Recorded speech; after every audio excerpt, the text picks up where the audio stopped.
أن سيدنا محمدا عبده ورسوله اللهم صل وسلم على رسول الله وعلى آله وصحبه أجمعين سبحانك لا علم لنا إلا ما علمتنا إنك أنت العليم الحكيم بسم الله ما شاء الله لا حول ولا قوة إلا بالله العلي العظيم أما بعد.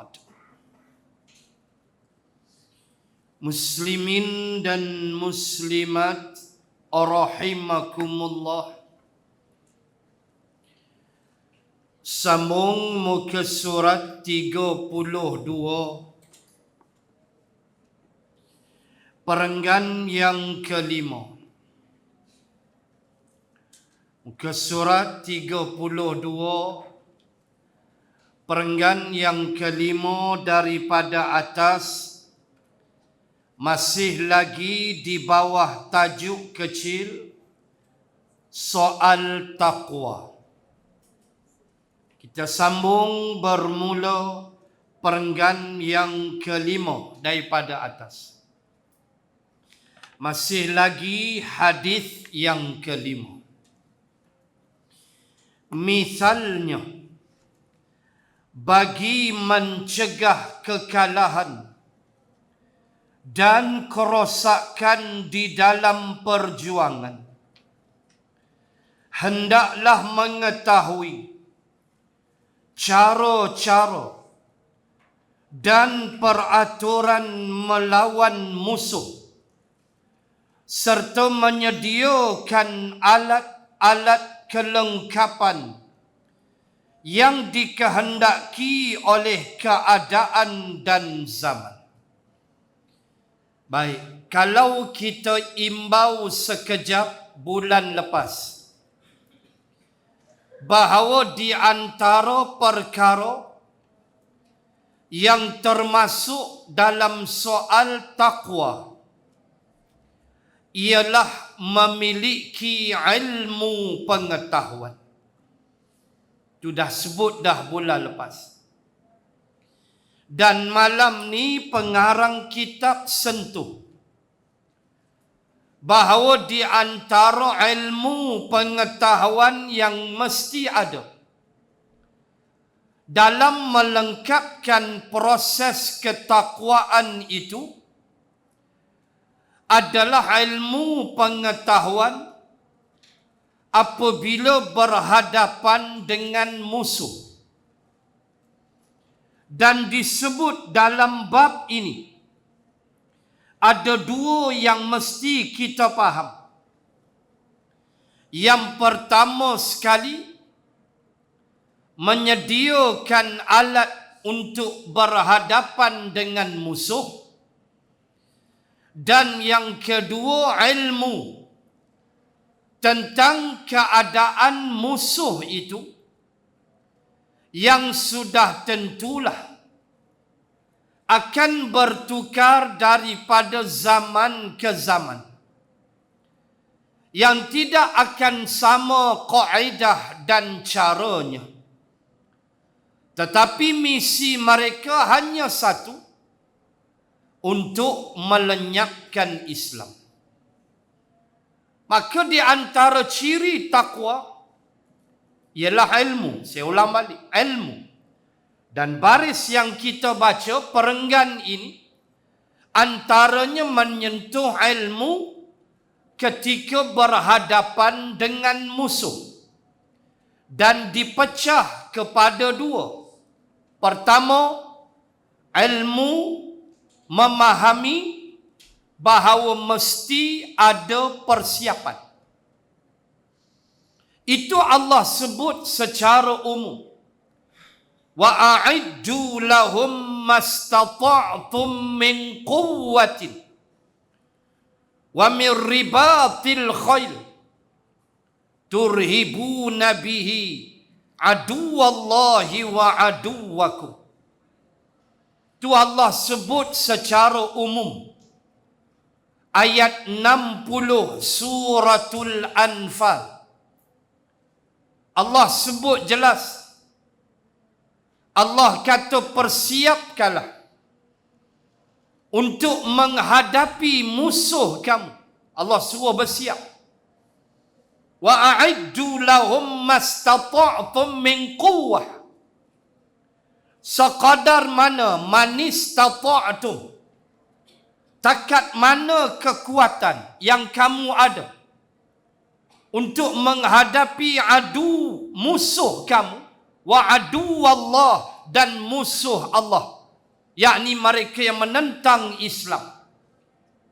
Lalu dalam ayat tu Allah sebut dengan persiapan kuda, al-khail. Allah sebut kuda sebab suratul Anfal turun di Madinah. Maka tentulah kelengkapan tentera Nabi, base kekuatan dia adalah kuda. Maka Nabi dan para sahabat mempersiapkan kuda yang banyak. Saya masih ingat ada satu malam tu saya dengar satu kuliah di Masjidin Nabawi. Musim haji ke umrah, saya rasa umrah kot.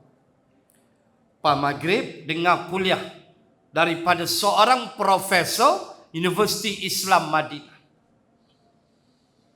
Antara yang dia sebut bahawa para sahabat radhiyallahu anhum bukan sekadar mereka menyediakan kuda-kuda untuk berperang, tetapi kata profesor ni, mereka ada satu acara, katalah 3 bulan sekali, 4 bulan sekali, kuda-kuda para sahabat ini akan dilumbakan. Lungguk satu tempat, lumba kuda. Bukan hak jalan pang dulu, tu judi. Kan, lumba kuda Bukit Timah, tu judi. Ni lumba kuda untuk melihat kuda siapa paling kuat. Sebab kuda-kuda ni dibawa ke medan perang. Dan saya masih ingat, wallahi demi Allah, saya masih ingat profesor tu sebut sampai habis kuliah dia saya dengar. Demi Allah saya ingat dia sebut apa? Apabila para sahabat berlumba kuda dan kuda itu dibawa pergi perang, dan sahabat mana kuda yang menang diberi hadiah. Kuda nombor 1 dapat hadiah. Saya masih ingat profesor tu sebut, dia kata ini bukan judi. Saya masih ingat dia sebut. Wallahi saya masih ingat. Dia kata ini bukan judi, sebab kuda-kuda itu dibawa pergi perang. Dia tak jadi judi. Hak yang tu lain. Boh teropong, boh RM10, boh teropong. Duk hitam pungkok kuda tu. Macam Melayu duk tunjuk pungkok lah kan. Ni menyampah aku menengok. Teruk betul. Kan? Terus saya tengoklah video pungkok tu, buat malu company. Wal'ayazabillah. Bagaimana mereka tidak dinamakan berjudi. Saya ingat lagi profesor tu sebut. Sebab mereka berlumba kuda tu, dan siapa menang dapat hadiah. Untuk mereka test kuda mana yang kuat, dan kuda-kuda itu dibawa pergi perang. So dia tak nama judi. Tu dia. Saya masih ingat sampai sekarang. Profesor tu sebut daripada Universiti Islam Madinah, dalam Masjidin Nabawi kuliah itu. Allahu Akbar. Biasalah kuliah lepas maghrib tu. Baik. Nak sebut balik pada tajuk persiapan. Zaman Nabi kuda. Zaman lah balon lah. Kereta perisai ke. Aku Air Force punya kapal terbang, punya jet pejuang ke. Kok kapal Navy ke apa ke. Ikutlah persiapan untuk menghadapi musuh. Allah perintahkan. Wa a'iddu lahum mastata'tum min quwwatin. Allah kata siapkan sekadar kekuatan kamu untuk menghadapi musuh-musuh kamu. Dan Allah sebut dalam ayat itu al-khail, kuda. Dan kita kiaslah dengan senjatanya, peralatan kereta kebal dan sebagainya. Itu yang pertama. Itu memerlukan ilmu, dan itu termasuk ciri takwa. Satu. Dua, disebut dalam perenggan ini bahawa musuh berubah mengikut zaman dan suasana. Maka musuh zaman Nabi begitulah. Perangnya bertempur face to face. Hanya ada satu peperangan yang tidak bertempur face to face, berhadap sesama musuh, iaitulah perang Ahzab. Perang Khandaq, gali parit. Yang tu tak ada tempur apa. Yang tu hanya pandang memandang. Parit yang digali selebar kuda dewasa yang tangkas. Kalau lompat, kuda tu pun tak lepas. Itulah lebarnya parit yang digali oleh Rasulullah dan para sahabat, hasil cadangan Salman Al-Farisi radhiyallahu anhu. Pandang je lah. Berapa lama pandang memandang? Riwayat menyebut 27 hari. Berapa lama gali parit? 7 hari. Nabi percepatkan risik daripada Makkah. Sahabat Nabi yang jadi risik bawa berita daripada Makkah bahawa Abu Sufyan telah mempersiapkan angkatan perang yang besar, 10,000 orang. Termasuk Yahudi Bani Ghatfan dan beberapa puak Badui. Badui padang pasir. Badui ni dia tak tahu apa. Bagi rokok settle. Bagi 2-3 kotak rokok, dia hangguk lalu. Kalau kita lah bagi kem plekat lah lagu tu lah kot. Kan? Bagi kem plekat lah, hangguk lalu. Kan? Dah dekat dah ni. Nak sebut apa tuan-tuan muslimat? Bagaimana?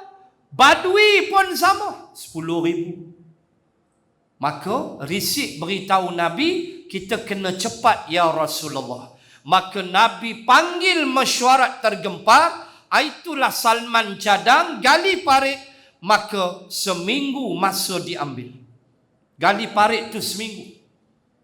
Dan bila Abu Sufyan datang, tu yang dia terperanjat beruk. Dia tengok-tengok, alamak tak boleh pi. So pandanglah. Tentera Nabi berdiri belah sana, pandang Abu Sufyan and the gang. Abu Sufyan pula berdiri tak tahu nak buat apa. Riwayat menyebut 27 hari. Hang pandang aku pandang hang. Sahabat steady dah. Tu hak belah sana tu, tak tahu nak buat apa. Khalid ibni Walid waktu tu dia kafir lagi. Khalid cari jalan, dia bawa kuda dia sampai hujung, tak lepas. Parit tu sampai bukit Jabal Silak dia panggil. Kona belah sini tak lepas. Lama-lama esok okok tengok nak buat lagu mana. Tak tahu nak buat apa. Musim sejuk. Kuda pula mula lapar. kuda banyak mati, bekalan makanan mula habis musim sejuk, tentera-tentera di kalangan Badui mula merungut, ni bila nak perang ni? Oh, Badui pun kembali boleh rokok. Badui tanya, ni bila nak perang ni Bampian oi? Asyik pandang-pandang ah. Lama-lama tentera jadi bosan. Ni Allah pukul mereka. Sahabat steady lah, memang mereka yang gali dengan Nabi. So tahu suasana. Belah sana tu pening. Akhirnya mula bergaduh. Apa main sejuk duk tahun ni? Wah, ada hitor boleh gagah lah. Dah lah angin pukul sejuk, perang pun tak ada, makanan makin habis, dan riwayat menyebut banyak kuda yang mati. Sudah. Last Allah pukul dengan angin puting beliung. Mampu balik gitu lah. Allahu Akbar. Itu saja perang yang tidak berhadapan sesama mereka. Badar, Uhud, itu facing, berhadapan. Itu musuh zaman Nabi. Berhadapan mereka. Maka ikut zaman dan keadaan, kata pengarang kita. Musuh kita duduk dalam mana? Dalam internet, duduk dalam komputer, duduk dalam smartphone kita. Musuh yang menulis, musuh yang memburukkan Islam, musuh yang buat upacara bakar Al-Quran, lalu video disebarkan satu dunia. Video musuh yang menulis tentang buruknya Islam lalu dibaca satu dunia. Maka orang Islam menghadapi jenis musuh macam ni sekarang. Komunis ada lagi? Tak ada lah. Tak ada dah, habis dah komunis letak senjata. Tak ada dah. Dulu 1955 perjanjian baling apa semua kan, cimpeng apa semua ni. Asal MPAJA, Malay People Anti-Japanese Army. Asalnya orang Melayu hak lawan Jepun. Bila Jepun beramboi, mereka tak mau keluar pula daripada hutan. Akhirnya jadi komunis. Panjanglah cerita tu, bukan nak buka kitab sejarah malam ni. Nak sembang perjanjian di baling tu, cimpeng almarhum Tengku apa semua, Tengku Abdul Rahman. Di sekolah di baling tu. Tu musuh zaman tu. Lah ada lagi komunis? Tak ada dah, habis dah. Tu yang dibuka penempatan lah, kampung baru lah, macam-macam.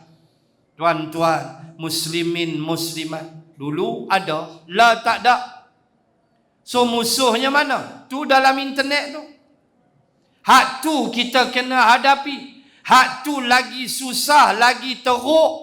Nak jawab, nak berhadapan, berbanding dengan berhadapan dengan musuh secara nyata. Yang tu dia tekan sedah satu dunia baca.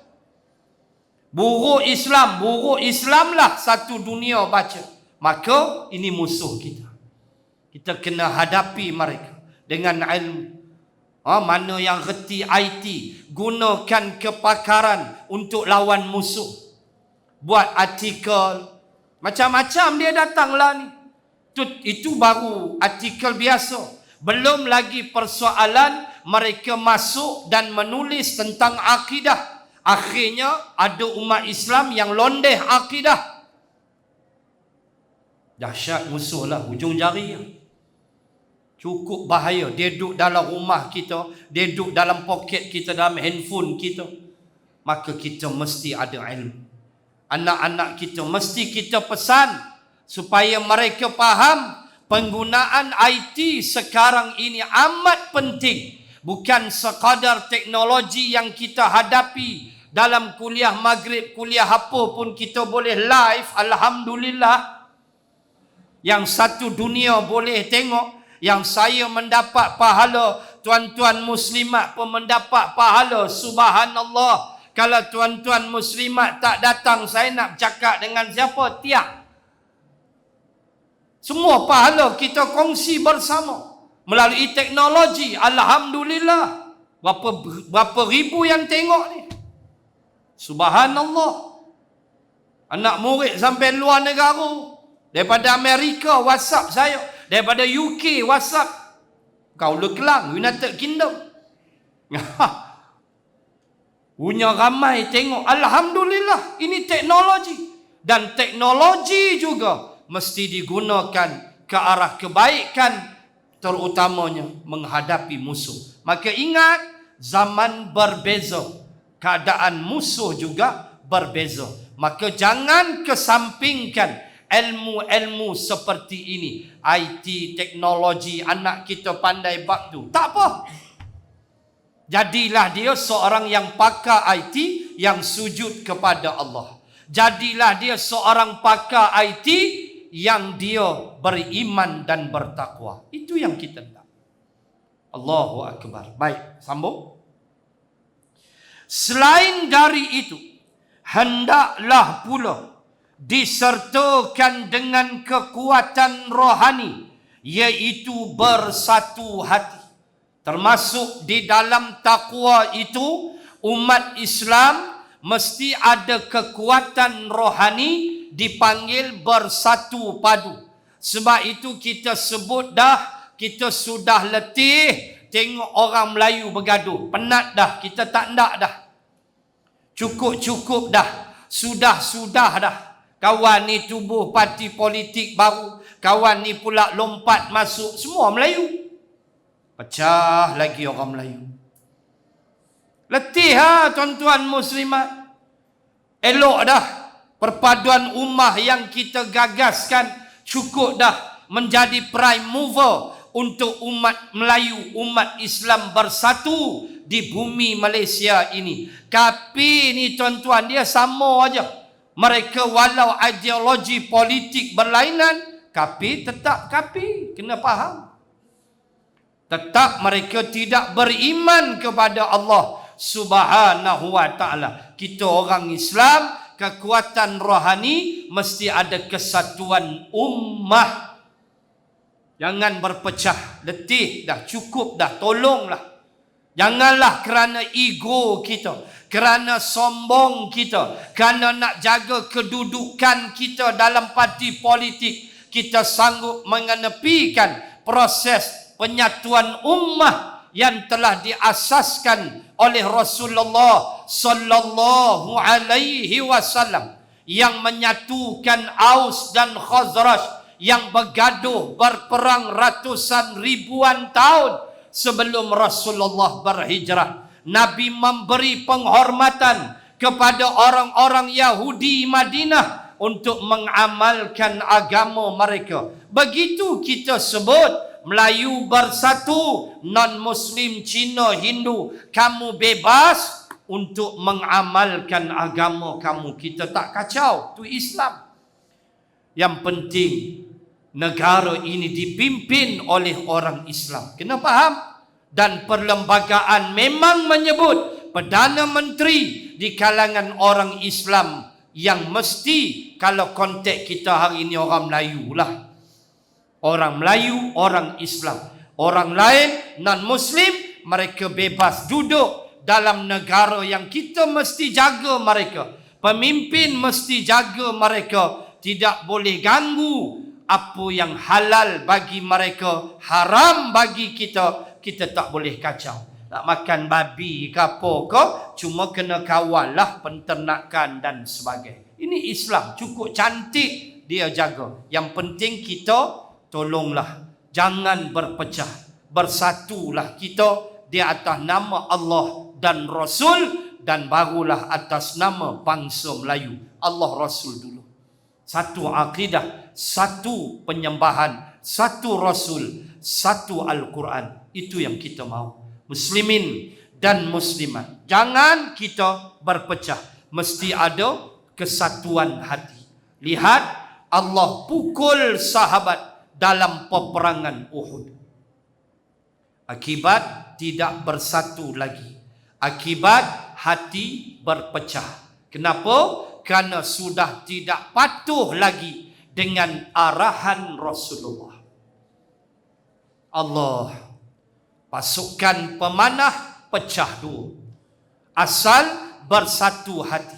50 orang pasukan pemanah yang dipimpin oleh Sayyidina Jabir bin Abdullah, asalnya elok, tiba-tiba 30 orang mula hatinya retak. Turun mengutip harta di bawah. Nabi kata jangan turun. Itulah yang Allah cerita ayat 152 Ali Imran pada juzuk yang keempat. Di tengah-tengah ayat Allah kata minkum may yuridud dunya wa minkum may yuridul akhirah thumma sarafakum anhum liyabtaliyakum wa laqad afa ankum. Allah kata sebahagian kamu mahukan dunia dan sebahagian kamu mahukan akhirat. Maksudnya sebahagian kamu yang nak dunia tu, itu yang turun bukit pi kutip khibas harta di bawah yang Nabi kata jangan turun. Sebahagian kamu hendakkan akhirat, itu yang tinggal atas bukit tinggal 10 orang. Maaf, 40 turun tinggal 10. Jumlah 50. 40 pi kutip tinggal 10. Itulah 10 orang itulah yang Allah kata wa minkum may yuridul akhirah. Ada di antara kamu yang mahukan negeri akhirat. Thumma sarafakum anhum. Kemudian Allah memalingkan kamu daripada mereka. Maksudnya sahabat kalah, musuh menang. Dayang, akibat tidak bersatu hati. Kalah tak? Allah bagi tahu kalah. Thumma sarafakum anhum. Allah kata, kemudian aku palingkan kamu daripada mereka. Maksudnya sahabat kalah. Allah. Bila tu? Turun bukit. Tak ada kesatuan hati. Berpecah belah. Jabir kata jangan turun. Nabi tak bagi. Tak peduli dah. Duk tengok kibas di bawah. Kambing yang banyak. Abu Sufyan waktu tu dah berterabur lari di perang Uhud. Lalu mereka ingat dah menang. Akhirnya tumbang sahabat. Allah sebut kalah. Sampai Nabi pengsan muslimin muslimat. Baju besi Nabi jatuh dalam lubang yang digali oleh Abu Amir Ar-Rahib. Saya pun tak tahu lubang tu belah mana. Banyak kali dah pergi, saya pun tak tahu tapak dia. Cuma di kawasan Uhud. Saya pun tak pernah tanya penduduk Madinah belah mana, saya pun tak tahu. Tak ada knowledge tentang ni. Tapi di kawasan itulah. Bayangkan baju besi Nabi beratnya 60 kilogram. Nabi memakai baju perang, baju besi dalam perang Uhud 2 lapis. 1 lapis kata ulama Al-Azhar, 1 lapis beratnya 30 kilogram. Maka dalam perang Uhud Nabi pakai 2 lapis. 60 kilo Nabi pakai baju besi. Bayangkan Nabi jatuh dengan tubuh Nabi yang sasa, yang kuat, jatuh dengan baju besi itu Nabi pengsan. Tuan-tuan muslimat boleh bayangkan. Akibat apa? Sahabat turun. Bila sahabat turun, Khalid pintas daripada belakang. Itu yang jadi kelang kabut habis. Khalid waktu tu masih kafir. Khalid ibni Walid memanah daripada belakang. Dengan Nabi terjun lubang habis. Sehingga Nabi menyebut 2-3 bulan selepas perang Uhud, aku masih merasakan sakitnya tengkuk aku. Wahai Nabi pakai baju besi. Baju besi Nabi siap dengan tudung tu, dengan muka Nabi tutup. Kemudian ada mata rantai bahagian depan tu, tutup macam Trojan tu, tutup habis. Kemudian baju besi. Tu Nabi aja, bukan bahagian serban. Bahagian serban ada tempat dia. Naik motor pakailah helmet, ngertilah. Undang-undang tu ada. Kan zaman dia polis kan marah pula. Bukan kita menghina serban tu, dah. Biar kena pada keadaan. Kena faham. Nabi perang tu dia baju besi. Subhanallah. Nabi kata 2-3 bulan lepas daripada perang Uhud, aku duk rasa tengkuk aku sakit, Nabi kata. Sebab satu hayunan pedang tepat singgah di belakang tengkuk Nabi. Kena bahagian besi tu.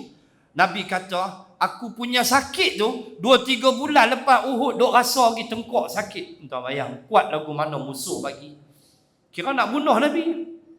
Allah tuan-tuan.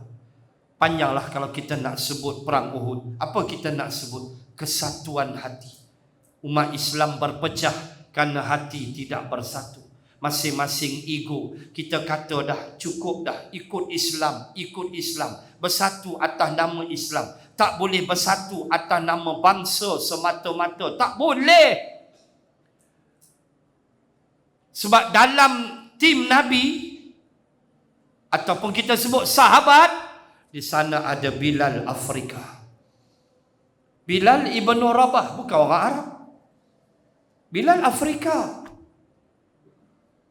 Bilal Afrika, muslimin muslimat tu Habasyah, negro. Bilal senang fahamlah macam mana kita jumpa negro. Kita pergi Makkah kan, di Madinah pergi Makkah, kita jumpa negro macam mana. Macam tu Bilal. Kulitnya hitam, bibirnya tebal, rambutnya keriting. Kalau masuk Ratu Cantik tak ada markah boleh bagi. Tu Bilal. Juri kira tengok tu kira jatuh pen lah cerita dia. Tak tahu nak bagi markah. Tu dia Bilal. Tetapi tapak kakinya didengar di dalam syurga ketika Nabi Mi'raj. Allah. Dia orang Arab ke? Dah. Salman Al-Farisi, orang Parsi. Orang Iran. Dia dipanggil Parsi lah, Iran lah. Cantik. Putih. Salman ni lawa. Oh, orang Iran lawa-lawa. Cantik. Kita lepas maghrib kan, pas mayang maghrib sandar dekat tiang, minum zam-zam, tunggu Aisyah. Allah, saya alhamdulillah bulan 9 ni pergi umrah. Syukur, lama rindu. 3 September balik 13 cuti sekolah. Alhamdulillah bawa jemaah. Alhamdulillah. Dah 5 tahun saya tak pergi. Last 2017. Aduh, rindu ni tak ada ayat lah. Ya Allah, ya Tuhan. Kita lepas semayang maghrib tu kan, sandar kat tiang Masjidil Haram, sambil duduk minum zam-zam, zikir-zikir sikit, tengok Kaabah. Kata Ibnu Abbas, kamu saja-saja melihat Kaabah, tak ada apa, duduk tengok Kaabah. Ibnu Abbas kata, kamu dapat 20 rahmat. Duduk tengok Kaabah, 20 rahmat. Lepas maghrib tu, dah baca Quran sikit, tengok, oh lama lagi isyak. Kita pun relax, tekan zam-zam, minum, sambil tengok Kaabah. Tengok tiba-tiba melintas perempuan Iran, hak pakai cadur. Dia buka cadur dia, nindia hidung, sangkut payung, pipi punya merah. Kita ambil dia minum mata tu dia. Hampalah. Aku pun sama. Dia punya lawa, ya Allah, ya Tuhan. Makhluk ciptaan Allah. Kan? Orang Iran kan, perempuan Iran punya lawa, ya Allah, ya Tuhan. Subhanallah, cantiknya ciptaan Allah. Kira ayat tu tak dan tambah, kira habis gitu telan. Salman Al-Farisi, orang Iran, lawa, handsome, putih, tak ada ayat nak abak. Bilal hitam, Salman putih. Duduk dalam jemaah Nabi. Orang Ansar, asal Aus Khazraj. Aus Khazraj asal mana? Yaman. Tok nenek Aus Khazraj, mereka bangsa Yaman. Bukan orang Arab Makkah, Madinah. Mereka mendatang daripada Yaman, Aus Khazraj. Mereka duduk lama di Madinah, mereka datang daripada Yaman. Allah. Duduk dengan Nabi. Cuma apa betul? Suhaib Ar-Rum, bukan orang Rum, dia orang Arab. Suhaib orang Makkah, gelaran dia Ar-Rumi. Suhaib Ar-Rum, dia bukan bangsa Rum. Jangan silap tafsir. Dia orang Makkah macam sahabat, macam Abu Bakrin, macam Umar. Suhaib duduk dengan Nabi. Nabi satukan mereka. Bukan atas ras, bukan atas bangsa semata-mata, tetapi atas akidah Allah yang satu, Nabi yang satu, Quran yang satu. Kenapa kita Melayu tak boleh buat? Pecah tak habis-habis. Ada seruan untuk gagasan ummah, seruan untuk Melayu bersatu padu. Kadang-kadang dipandang enteng seruan ini, diperlekehkan ulama yang menyeru ke arah perpaduan. Kita jadi letih. Duk tak duk, dah parti baru pula, Melayu pula. Ni lepas ni parti tapui apa pula nak keluar, kita pun tak tahu. Nasuk pula. Tak tahulah, ya Allah, ya Tuhan. Betul lah, negara kita negara demokrasi. Hang nak tubuh parti apa hang tubuh lah. Fikir sama lah, letih dah Melayu berpecah. Cukup dah. Hang sagai aku sagai hang dah, letih dah. Sampai kenuri pun tak pi, sampai mayat pun tak mau solat. Dah lah, cukup dah. Seruan ke arah perpaduan wajib. Hampa pelekeh, hampa tak mau, hampa tanggung dosa dengan Allah. Kalau hampa rasa perpaduan Melayu lebih besar daripada perpaduan akidah, hampa jawab dengan Allah. Kita seru dengan penuh ikhlas. Ulama kita bercakap dengan penuh keikhlasan. Maka mesti ada hati, kekuatan hati mesti bersatu. Apa lagi? Tetap dan tabah serta bertawakal kepada Allah. Mesti ada yang itu. Baik, sambung. Saya cuba habiskan. Demikian juga bagi menjaga kerosakan atau kecacatan hidup di akhirat, hendaklah mencegahnya dengan iman yang ikhlas. Kita nak selamat tadi dunia, kan? Tadi dunia kita nak hadapi musuh, kita mesti ada kekuatan, dan musuh pula berbagai ragam ikut zaman. Maka kita mesti ada ilmu, IT-nya dan sebagainya. Dah sebut dah tadi. Kemudian masuk tadi bab mesti bersatu hati, tak boleh berpecah. Itu takwa. Sekarang pengarang kitab sebut kita nak jaga pula. Takwa juga makna menjaga, mencegah supaya kita jangan muflis di akhirat.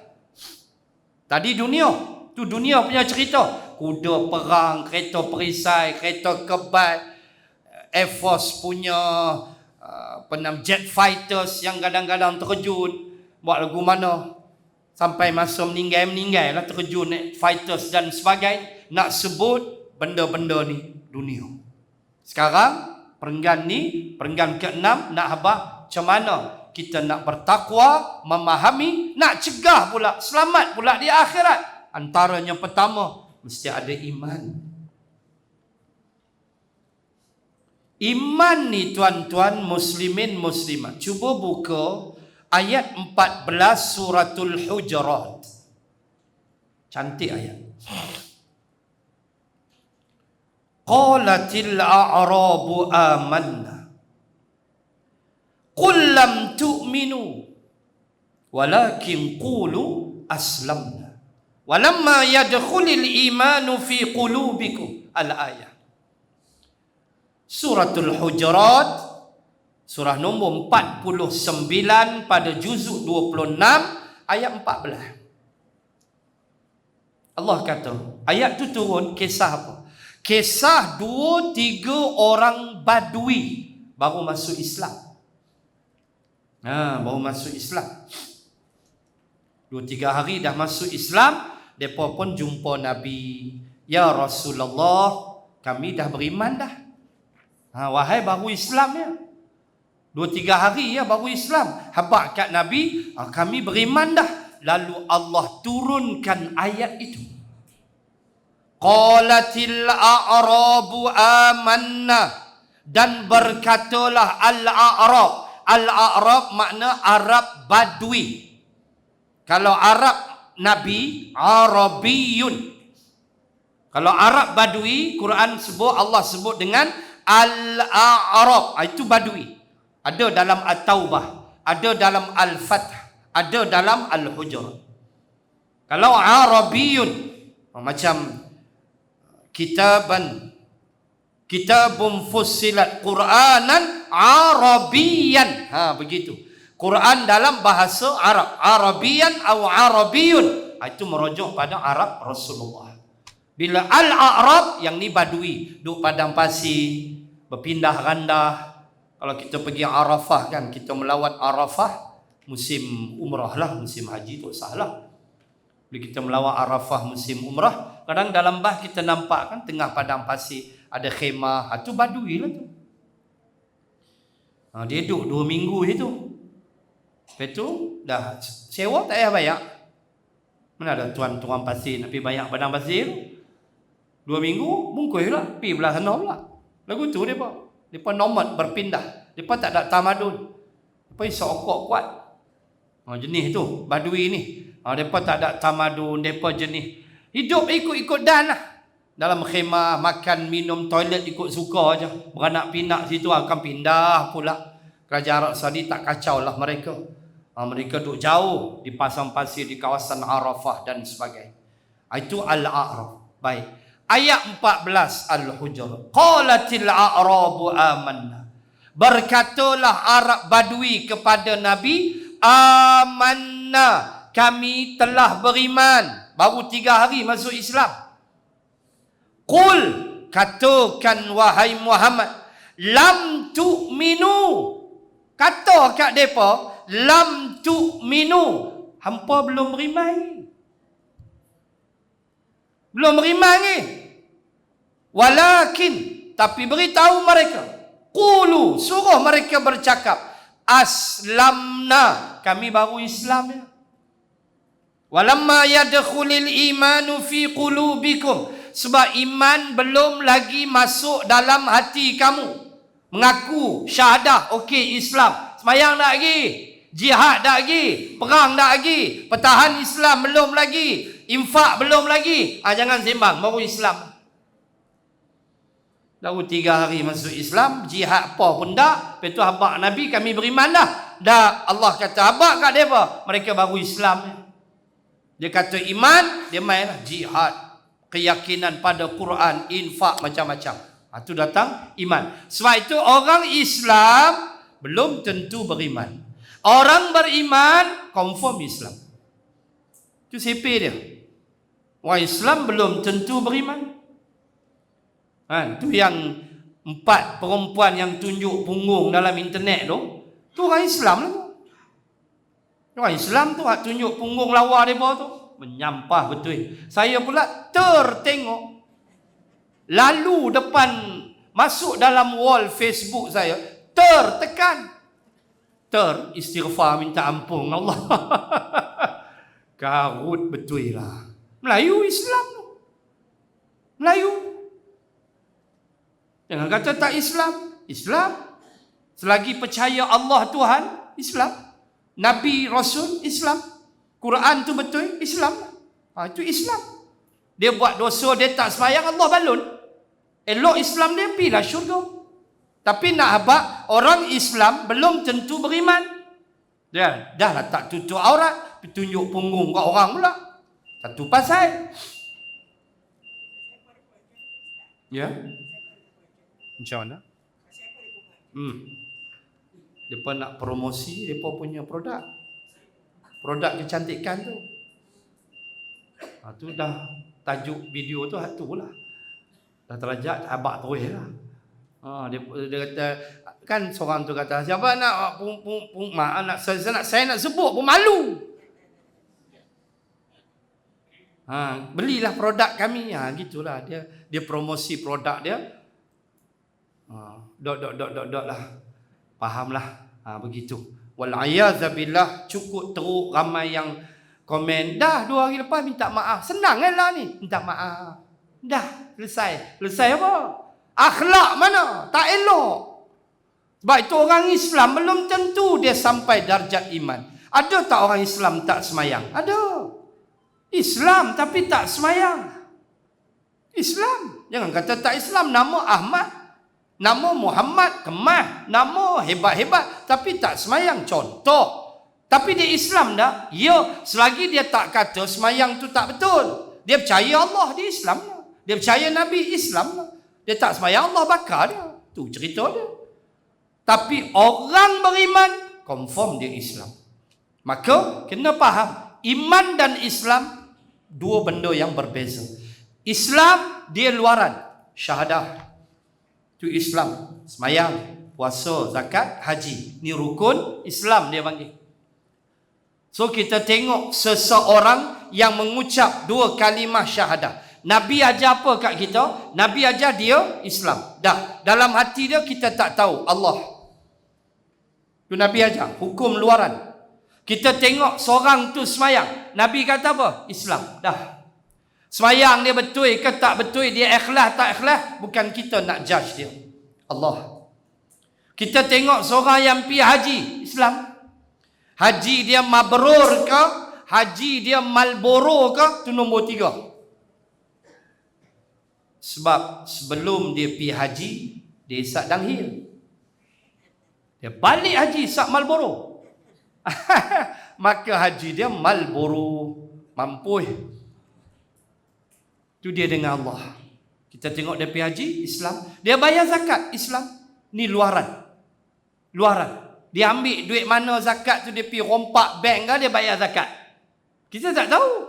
Allah Maha mengetahui. Dia ajar nilai luaran. Itu rukun Islam. Maka nak dapat iman, dia kena duduk dalam ni. Sebab tu rukun iman semua cerita hati. Semua cerita hati. Percayaan pada Allah, malaikat. Benda tak nampak. Siapa nampak malaikat? Tak nampak. Percaya pada kitab. Awak semayang, luaran, okey. Tiba-tiba hati tak percaya pada kitab. Rosak. Islam awak rosak. Tapi kita nak hukum tak reti lah. Melainkan betul-betul dia bercakap ke apa. Kalau hati dia ragu seorang-seorang, Allah aja yang tahu. Kita tak tahu. Tetap kita nilai dia Islam. Macam tu Allah ajar. Nabi ajar. Dalam hati kita tak tahu. Tu dia duduk. So rukun Islam, rukun iman ni mesti combine together. Dua-dua mesti duduk sekali. Supaya kita faham dengan iman yang ikhlas. Itulah penyelamat kita di negeri akhirat. Saya cuba habiskan.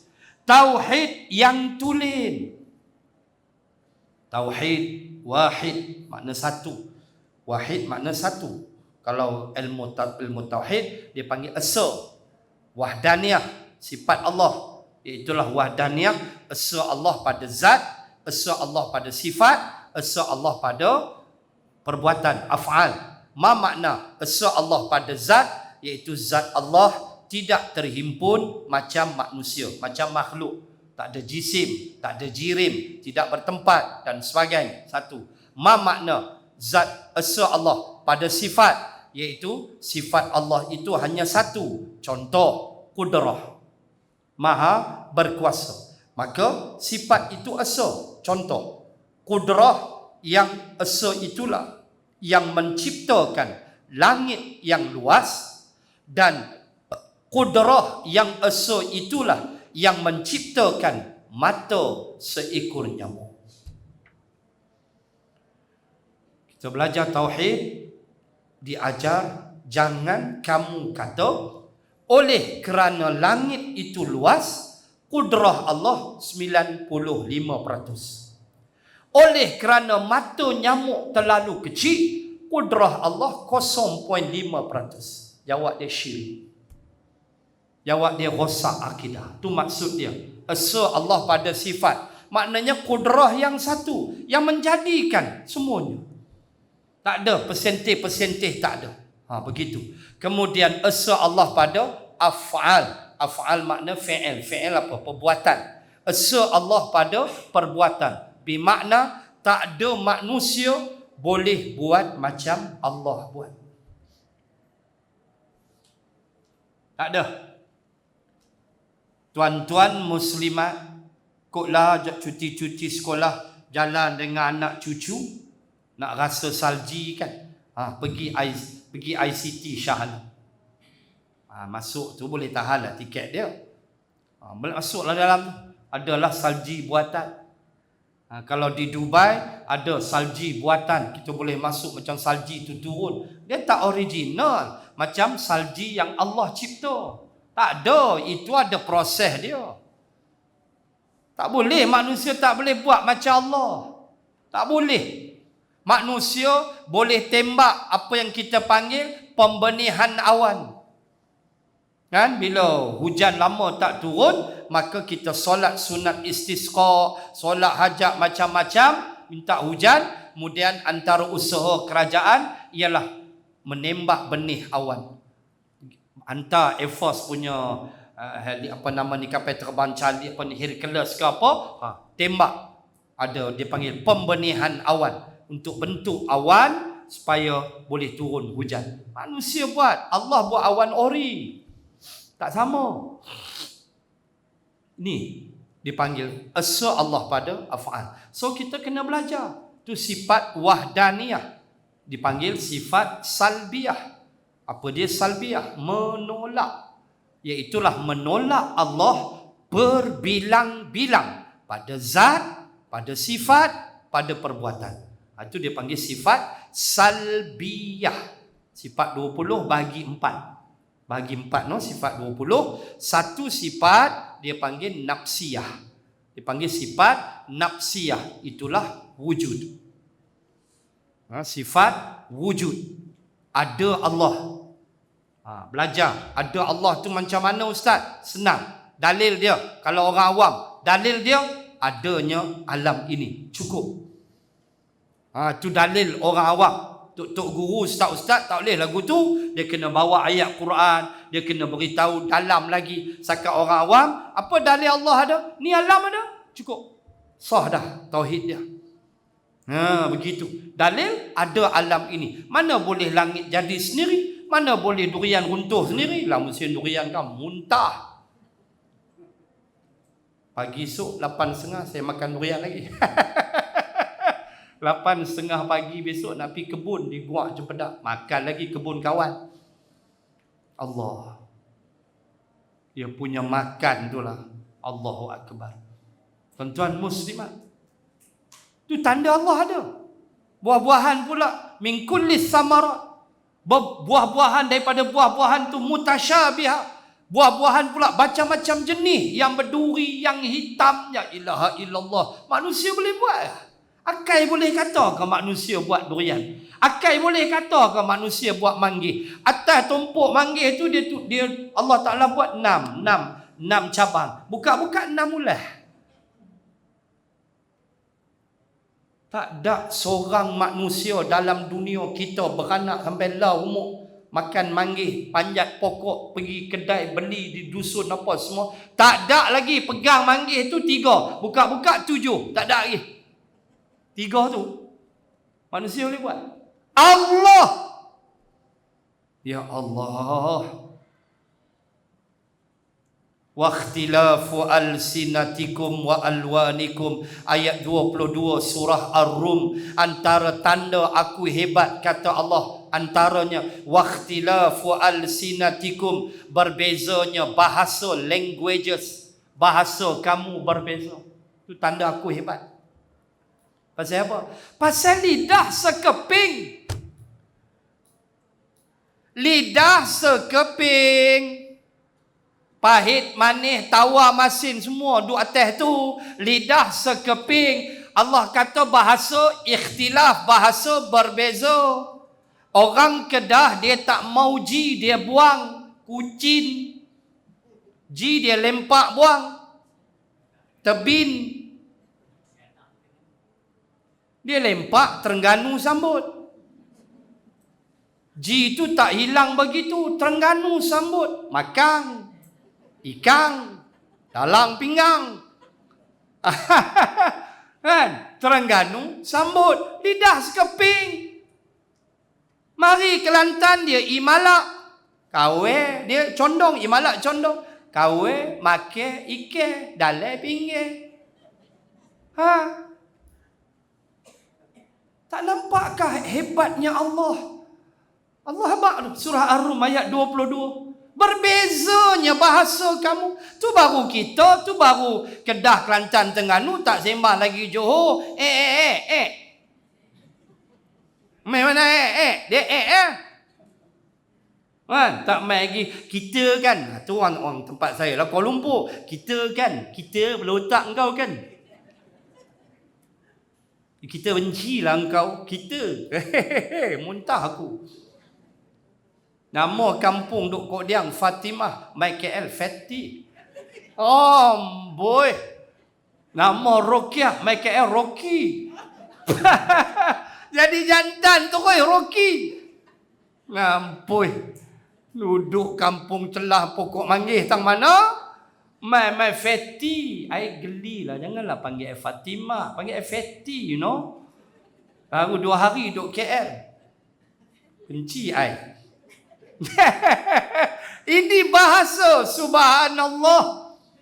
Tu tak sembang lagi Cina, Hokkien, Cantonese, Mandarin, si server. Tak cerdas apa dia abang kita tak tahu. Si server je bunyi. Dia faham. Kita puasa dia kata. Dia faham, kita tak faham. Allah. Nak abang Hindu lagi aku tak kerti. Engkau lah kenal ladi jawab dia. Tu yang kita tahu. Astaghfirullah. Bahasa Inggeris lagilah. Amerika cara Amerika, UK cara UK. Ya Karim ya Rabb, lidah sekeping. Tu tanda aku wujud. Hoi, mana boleh manusia buat gitu? Aku Tuhan. Termasuk alwan, kata Allah. Ayat 22 surah Ar-Rum. Termasuk berbezanya alwan. Ma makna alwan? Color, warna kulit. Warna kulit. So kata Cina ya, dia Cantonese ke, Mandarin ke, Hakka ke, Hokkien ke, dia mesti putih. Tak ada lagi hitam Cina. Bohong. Kulit hitam, tapi safe ah. Cakap Cina dia. Tak, yang tu Hindu. Dia main Hindu hitam. Kenal dah. Dengan rantai dah. Tu geng tarik kereta. Tu cerita dia. Hindu. Main Cina putih. Main Melayu campur-campur. Ada putih melepak. Ada hitam. Macam saya hitam lah. Tapi hitam saya menawan. Kan hitam itu menawan. Maaflah berlawak. Ada yang putih. Ada yang sawo matang. Macam-macam. Tu tanda apa? Aku ada. Aku buat kamu. Oh, itu dia panggil nafsiyah. Wujud, dia panggil sifat nafsiyah.